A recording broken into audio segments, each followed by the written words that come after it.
maa ngi nuyu presse bi yëpp ak assistance bi man maa ngi tudd Abdourahmane Faye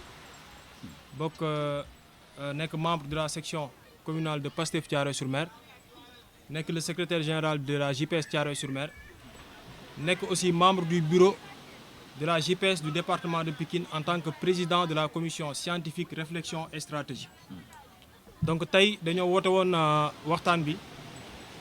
non pas nag pour indi ay problème wala ay jafe-jafe mais dañ ko woote pour leeral benn mbir boo xam ni depuis très longtemps mu ngi gangréner la section wala la cohésion wala mu ngi menacer la cohésion de la section communale de Pastef Thiaroye-sur-Mer. li ko waral nag très brièvement bu ñu nee la cause principale mooy lors des élections locales de 2022 ku ne xam ne dañ cee demoon ak suñu nawle dans le cadre de la coalition Yewwi Askan Wi bi ñu demee ñu waxtaanoon tënk ab décision ci ab PV décision bi ñu tënkoon moo doon lan mooy bu ñu demee ba gagné élection yi incha allah le poste de premier adjoint au maire waa PUR ñoom ñoo koy moom. loolu nag bi ñu ko defee je pense le PV est là PV bu ngi nii après incha allah mën nañu ko jox presse bi ñu xool donc li ñu ci tënkoon mooy bu ñu demee ba gagné élection yi le poste de mu ngi nii xaaral ma lire ko on dit la commission locale d'investiture propose si Pastef et Taxawu dirige les listes majoritaires et proportionnelles PUR qui viendrait en troisième position de la liste majoritaire sera choisi comme premier adjoint au maire de la commune. À la base PUR dafa amoon candidat Pastef am candidat Taxawu am candidat ñu dem au cours de la négociation waa PUR ne ñoom renoncé nañ à leur candidature sous condition que bu ñu gañee ñoom ñoo nekk le premier adjoint au maire. loolu ñu tënk ko signé ko ci papier. Qu'est-ce qui s'est passé bi ñu demee ba gagné élection yi bi ñu waree dem ci votu adjoint au maire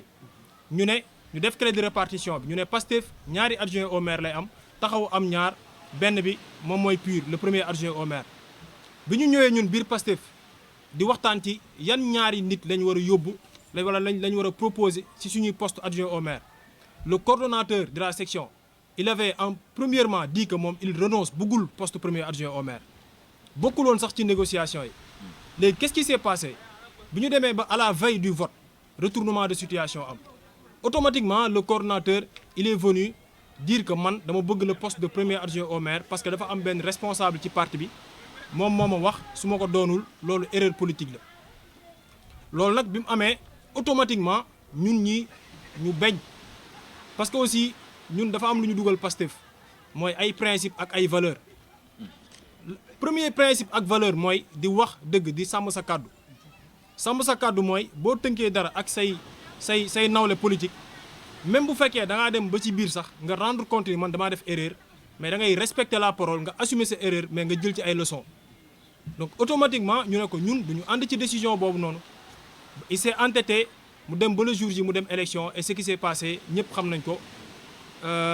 le premier adjoint au maire le candidat du PUR a gagné parce que loolu lañ tënkoon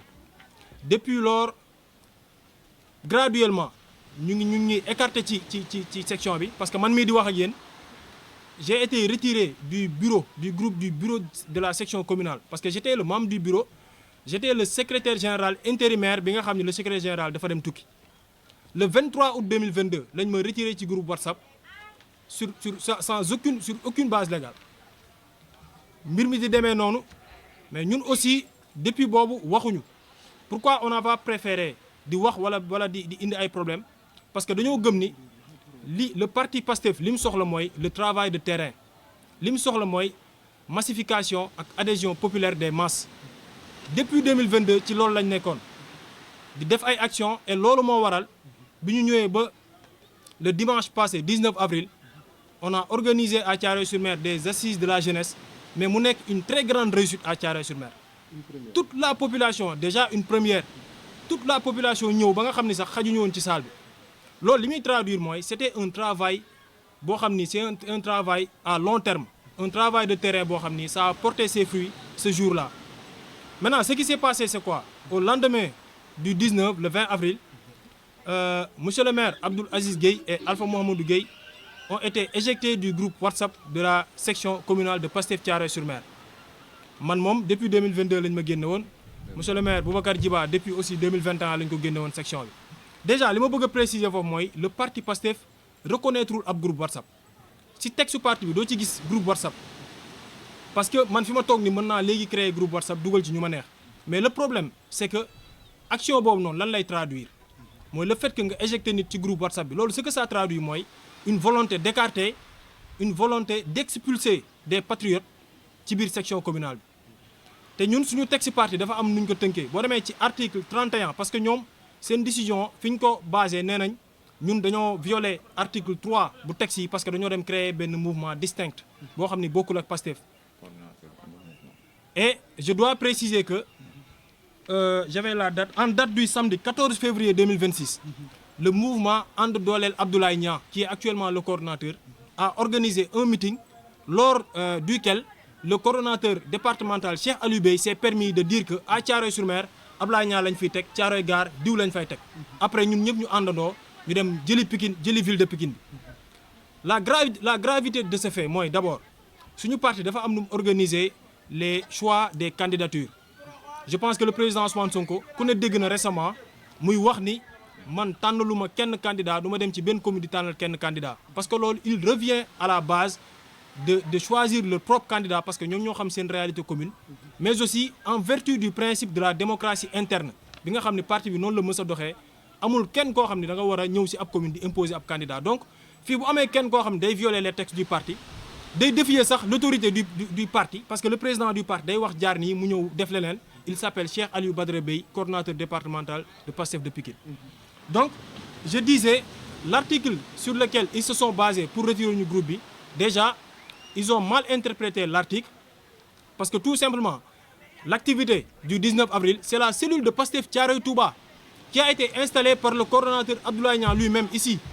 moom moo ko def en partenaire en collaboration avec le mouvement Jubbanti ak Pastef pour le progrès en quoi cela constitue une violation des textes du parti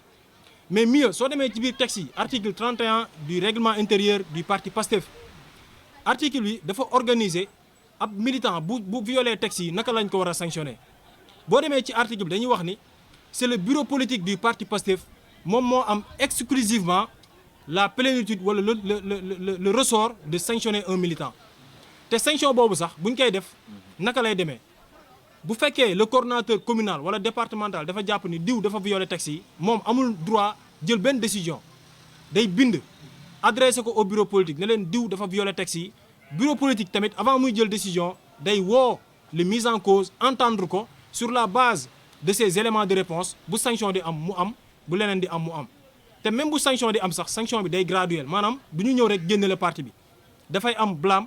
am avertissement ba ci expulsion te mieux article bi day wax ni sax même bu ñu la génnee parti bi ñu ne dàq nañ la sax dàq bi mënul passer 1 an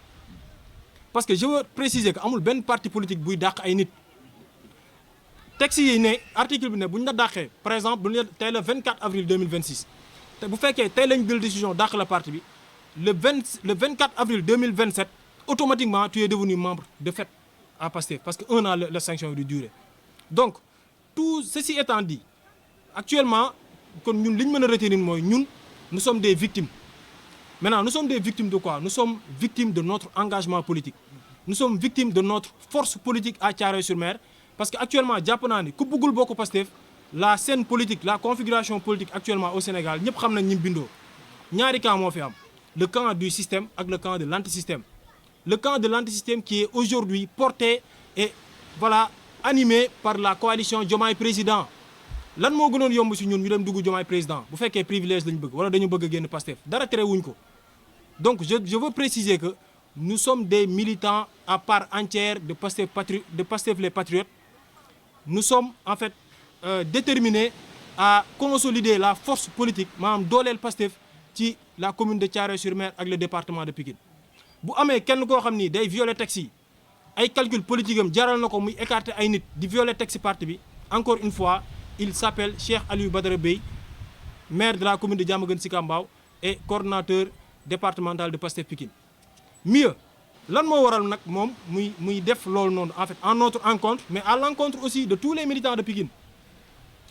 Thiaroye-sur-Mer dafa am lu ñuy wax des combats d'enjeux communaux ay revendications yoo xam depuis des années Thiaroye-sur-Mer mu ngi koy porté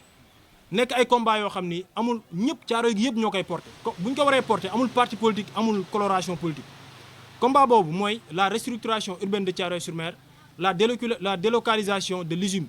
Senchim ak aussi la révision de la délimitation territoriale entre Diamaguène Sicap Mbao ak Thiaroye-sur-Mer.